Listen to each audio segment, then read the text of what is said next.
they would really be harmful. They'll be emitting harmful gases if Exactly. just thrown out or discarded like that.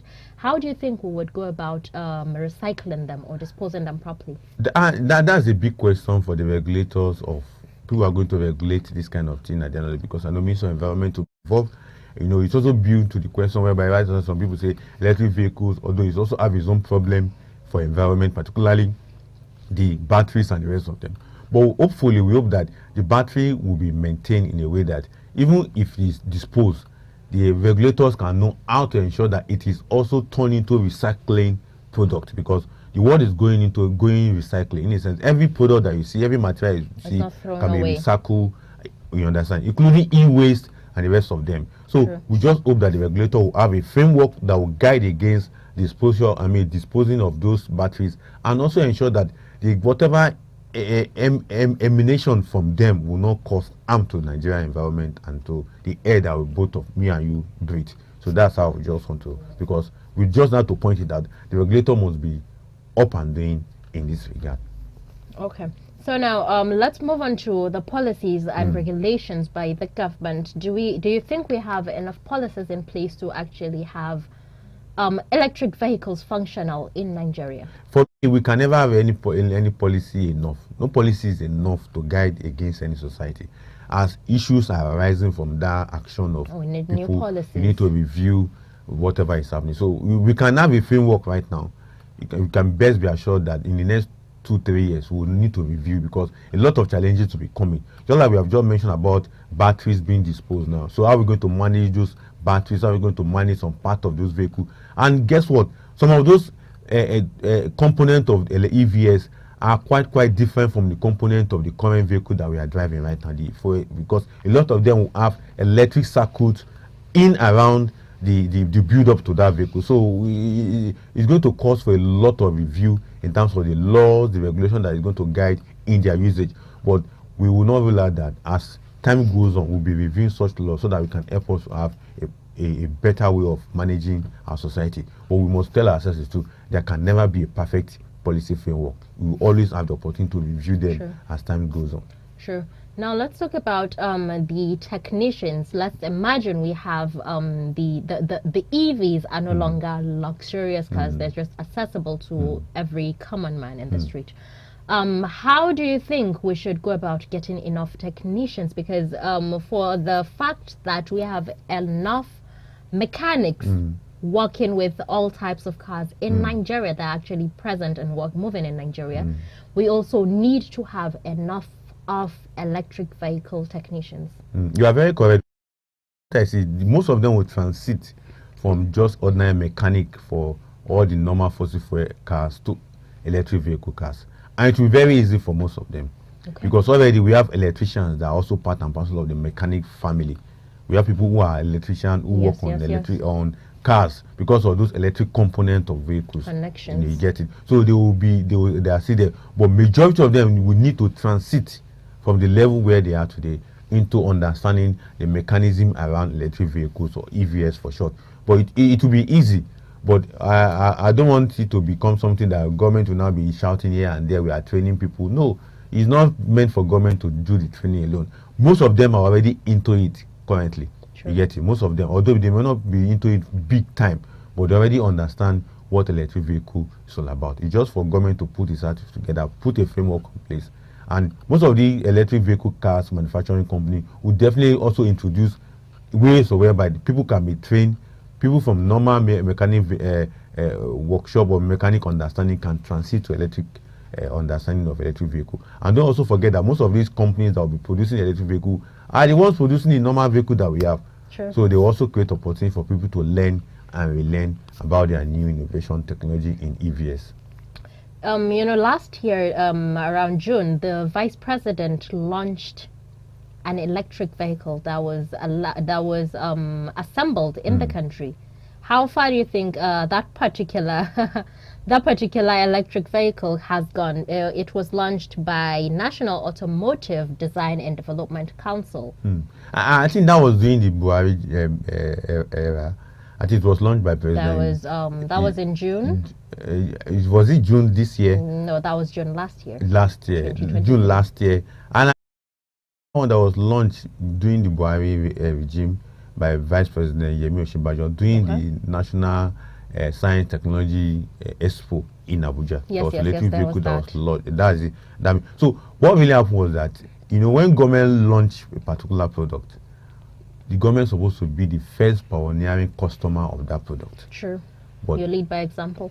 That's it. But till now, that one that was launched, that is the only one. That's why most of us challenged the presidential committee on CNG and said, you are asking Nigerians to come and change their vehicle. Even the vehicle you, CNG committee, are driving is fossil fuel. So how will Nigerians agree or accept to come on board? And you're asking them to come and pay about 460,000 naira to convert their vehicle. Even though Nigerians are willing to do that, sure. But lead by example. Let the government show example. The electric vehicle, if the president or the ministers are having at least 2 or 3 electric vehicles in their entourage, people will be happy. They will know that we are not spending so much money on fossil fuel for government vehicle. But here we are still driving fossil fuel cars, and you are launching electric vehicle that we only saw one. After then, it died. Then you ask yourself, too, by the former the president former and the current government in 2021 and exactly in June 2023. Now you ask yourself, the National Automobile Council that launched that vehicle, all their staff boards they are driving around Abuja, how many of them are electric vehicle? Even the DG of that agency, is he driving electric vehicle? The answer is no. So for me, that's why I normally challenge all these research institutes or under federal government and state government. They are just noise makers. They don't live by examples. One of them is the NASANI, National Agency for Science and Technology, as big as that agency is, and that agency is the biggest agency that's supposed to be driving technology and economy. But go and check what they are doing. They are just doing something contrary to what the mandate is. Like this electric vehicle we are talking about, they're supposed to be even the pioneer producer of it for National Automobile Company. National Automobile Company went and got consultant to build it for them. Not that they have an engineer that build it for them. So that is just it. So we just hope that government agencies and government offices will live by example. If they say they are launching something, they will start the launching by themselves. Well, when you talk about they actually get technicians to come in to build for them, we could actually send out ours, or we could get the trainees to actually come in. We have a lot of seminars, so we could call it a big long-term seminar for our people, that's our Nigerians, to actually learn that. Okay, now moving on to talk about the EV some more. What do you think, how much of a support should the government be given the stakeholders that are actually making moves to make available electric vehicles in the country? I think for me, I won't say government should quickly support them and throw money at them. No, not money isn't the only support they need. Yes, when you in Nigerian parlance, when you talk about support, they're asking you for money. That is the meaning of support. Okay, let's now talk about other forms of support. Then other forms of support is patronage. Okay. Let government patronize their product. So if stakeholders who are technicians, who are engineers, who are scientists, who are ready to produce electric vehicle, let them produce first and foremost for government to buy. Then once government buy it, then Nigerians can also buy from them. But the contrary thing that we know about support from stakeholders is that the moment stakeholders are asking for support, they want government to put money on the table. And before you know it, if government refuses to put money on the table, they'll begin to say something contrary against the government, particularly against the policy. We have a lot of areas of this happening. The problem that we had in the agricultural sector was not because government was not doing what is right, but because government listened so much to the stakeholders, and at the end of the day, it boomerang on the government, because what the stakeholders were asking for were money. And when the government gave them the money, they could not produce food for Nigeria. So in my own opinion, in my own understanding of how government can give support to any group or any association or any stakeholder, let them showcase what they have done, then let government buy that thing from them and apply it first to government activities. Then from there, example of government applying to itself, Nigerians will see it, then Nigerians will pick it. And that's what I say about government support. Okay, I have here that in the last 3 years, the NADCC DDC has set up EV charging stations at Usman Danfodio University in Sokoto State, and also in Lagos State University and Nigeria University of Nigeria in Nsukka, Enugu State. Would you say that those states have the electric vehicles? Because from what I have researched, it was plotted in a few places like Lagos and Abuja. Very interesting. We were hoping that EVs would enter those states. Then why was that? Because there was this noise around some university, engineering faculty, students through their project producing electric vehicle. That was what engineered NDDC to go and set up those by electric vehicle charging station there. But after all after the establishment and after the build up, nobody is talking about it again. Even the ones that those students produce as their project, the students are not driving it on the street of Nigeria or on the road of Nigeria. So you begin to ask yourself the question, where are the vehicles? But we hope that with this initiative, it will go a long way. But as I said earlier, the expectation was that there will be mass production of EVs across the world, but that has not happened. But that doesn't mean we should lose hope. What this said to me is that, or what I will rightly point out is that those institutions now have the opportunity to help their students to make their project findings, especially those ones that produce electric cars, to now see how they can link it to market, whereby people who have understanding of it can buy the product from them and commercialize it. For instance, we have Innocent Motors. If the one in UNN or wherever that one is situated in the southeast can partly with Innocent Motors and produce an electric vehicle, then that charging point in that institution will function. But if that doesn't happen, that means it will just be there. Later it will turn to a fallow ground where snakes and bears will be living.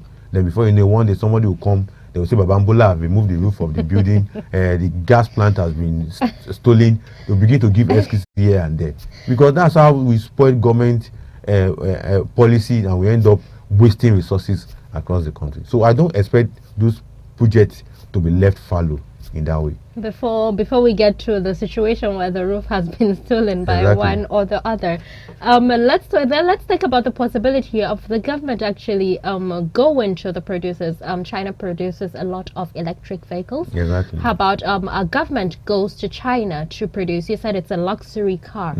Let's go and make a deal to produce something less luxurious for Nigerians. Very good. We Innocent. Then we can also look at Peugeot. We can also look at there's another local vehicle assembly plant. We can look at all of them together and say, okay, which one can we look at if we don't want to go to China, and see we can do. There's this kind of vehicle we call. I remember back then when I was in universities in the early 2000s, we called them pure water. Mommy, thank you. Daddy, thank you. There are these portable small cars. You get it? So we can produce such portable cars. I think I've seen some of those small portable cars around. Picanto, if you permit me to mention them, Picanto, and I think Picanto is producing smaller compatible cars. Yes. They are majorly compatible for electric engines. So we can produce that, and that will be more good, because those ones are not luxury.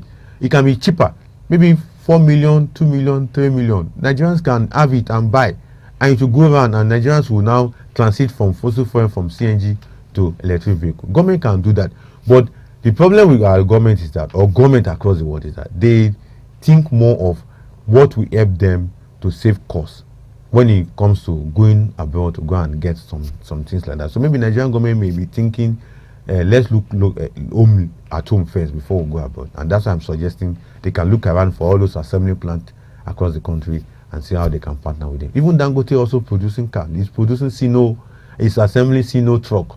They can see how they can compact those trucks also into electric trucks. It can also help us a lot. That's talking about public-private partnership. Exactly. Okay. There is World EV Day, which is to hold on 9th of September. Do you think that holds any water in Nigeria? Definitely. We see people that will celebrate it. Even intellectuals like us will be invited to come and grace the occasion. We'll be there because it's something that we need to agree. The world is changing. So all manner of technology that will aid global economy, that will also create accessibility to market, and also break and reduce the tension around inequality, most of us will support it, because what is bringing tension across the world is when there's this wideness between the poor and the rich. There will be tension. True. And that's why we need to avoid. And that's why when technology comes like this, whether it is AI, whether it is EVs, whether it's CNG, whether it is even another modification around fossil fuel technology, We just need to embrace it. So fight will help us to reduce the tension of inequality and help us to fight poverty to a standstill. Some experts would actually say that Nigerian market is not ready for electric vehicles. What would you say to that? They are right in one way, they are not right in one way. Why are they saying it is not, we are not ready? They're only pointing out all the difficulties that we are having in electricity generation. But they know that Nigeria market is huge. We consume anything that we can have access to. You get it? But on the other hand, why I say they are wrong is that if this electric vehicle comes in the form that ordinary man and woman, me and you can access, yeah, we'll take it. But if it's coming in the form of the luxury that it has been already conceived right now, nobody will be interested in it. It is said that 2 years after the launch of the very first electric car, less than 200 vehicles of the electric vehicles have been sold in the country. What do you have to say about that? It could even be more than that.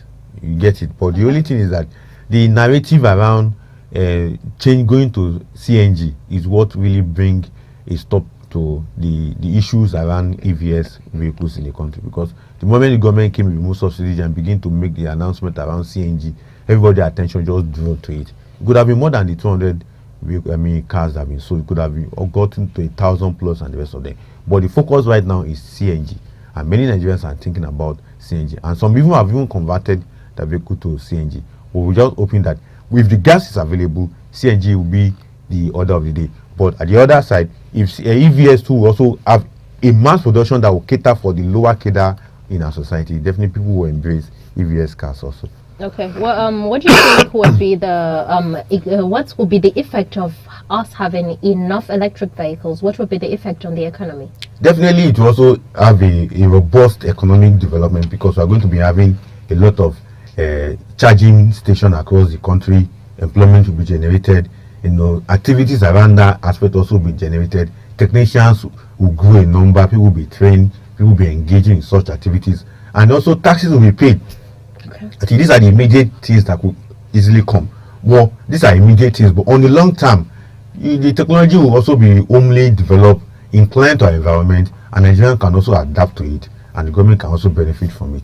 But it's a two-way thing. You win here, you gain here, and you embrace the luck that comes around it. Can you paint us a picture of a EV-filled Nigerian road? I see it happening, maybe not this year, not next year, but maybe before 2050, we may have EVs. 2015? 2050. Okay. 2050, we may have EVs cars across Nigerian road. But it also boils down to we domesticate some of the technology, because in as much as I support this kind of technology, I believe that when we domesticate it, it will help the economy more. It will help us to be able to improve on the livelihood of our people, because foreign technology are good, but it is bad when it continues to be foreign for many years. Domesticated. So we need to be domesticated, and we need to embrace it through what we call home market strategy. Meaning that when it comes down, we domesticate it, it will not put a pressure on our currency as we speak. Because a lot of technology that you see that is being undertaken in Nigeria, it is because it's foreign, and that's why the economy is suffering for it. And Naira is getting depreciated every day, because everybody is using or chasing dollar because they believe that it is importation. So when I say foreign technology, what I mean is it is being imported. But when we now see a way to embrace it and turn it around locally, importation will reduce and Naira will be safe. Thank you for that insight, Mr. Adefolarin. Thank you for your time. Thank you for coming in this morning. Thanks for having me. Viewers, you just listened to Mr. Olamilekan Adefolarin, where he talked about how we could domesticate the EVs in the country and make them homegrown. That's it on Business Focus today. I am Maria Aduzakar on behalf of the production team. Do have a wonderful week ahead.